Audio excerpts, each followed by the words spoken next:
दोस्तों अमेरिका का एक विजिट वीज़ा लग्या 29 अप्रैल 2026 यानी कि पिछली जुमेरात वाले दिन। तुसी कहोगे बॉबी भाई यह किहड़ी कोई नवीं गल है, विजिट वीज़ा तो रोज़ाना लगते हैं। नहीं, यह वाकई नवीं गल है जो इस विजिट वीज़े दे विच होई है।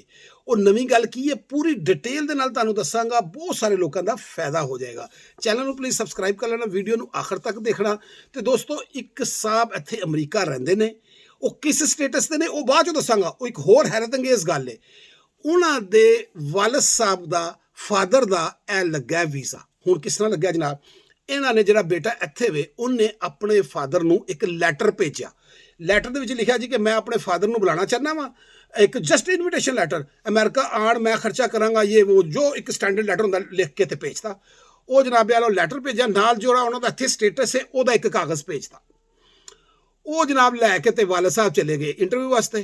हुण वालिद साहब दे वाइफ की ने वो सुन लो। वालिद साहब एक रिटायर्ड सरकारी मुलाजम ने और उन्होंने बस एक मुनासब जी पेंशन है।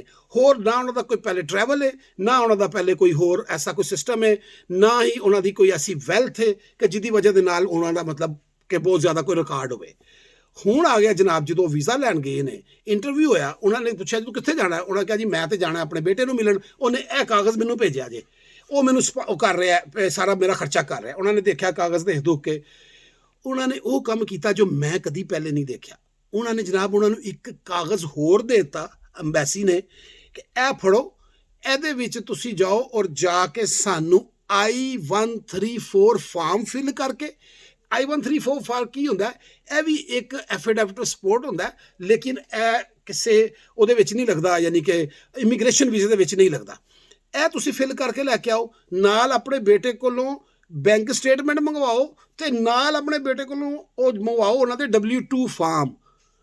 वो तो बड़ी हैरत अंगेज़ काम हो गया। उन्होंने मैनू फोन किया, उन्होंने कहा बॉबी भाई वाला साहब का इंटरव्यू सी, यह चीज़ां मंग लिया ने। मैं भी उछल के पिया, मैं कहा जी मैं तो कभी सुनी ही नहीं है।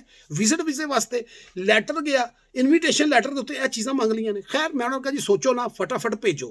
उन्होंने जनाब वो चीज़ां सारियां भेजतियाँ और जुमेरात वाले दिन तकरीबन 10 तो 15 दिन लगे, उन्होंने वीज़ा लग के आ गया। यह बिल्कुल हैरत अंगेज़ गल है मेरे वास्ते। मैनू नहीं पता तुहाडे नाल हो चुकी है, तुसीं पहले सुन चुके हो।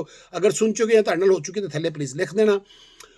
मगर यह एक बड़ा ही अच्छी गल है, अगर कोई बंदा भी ट्राई कर सकता है, अगर वो करना चाहे तो लैटर भेजे या स्पॉन्सर भेजे, I-134 फिल करके भेज देवे तो वीज़ा लगन के चांसिस है ने। हाँ हुण अज 2-3 गल्लां मैं तुहानूं इंपोर्टेंट दसदा। एक तो वाला साहब की उम्र तकरीबन 70 साल हैगी है, ठीक हो गया। वो तो तुसीं कहोगे यार साडे वालदैन भी 70-80 साल के ने, उन्होंने वीज़ा रिजैक्ट होए ने, इस वास्ते यह भी एक इंपोर्टेंट गल तुहाडे वास्ते हो गई। दूसरी इंपोर्टेंट गल जिहड़ी मैं तुहानूं कहा सी आखिर ते दस्सांगा, वो पता की है कि जिहड़ा बेटा है ना वो वर्क वीज़े ते वे, उहदे कोल ग्रीन कार्ड भी नहीं गा, ग्रीन कार्ड ये अप्लाई होया है। और जनाबे वाला उस वर्क वीज़े का डॉक्यूमेंट उन्होंने भेजा, तो उस तो बाद अपनी बैंक स्टेटमेंट वगैरह भेज दी और वीज़ा लग गया जनाबे वाला विजिट वीज़ा। यह मेरे वास्ते एक नवीं गल है, अगर तुहाडे वास्ते नहीं तो प्लीज़ जरूर लिख के भेजना। चैनल को सबसक्राइब कर लेना। Thank you so much.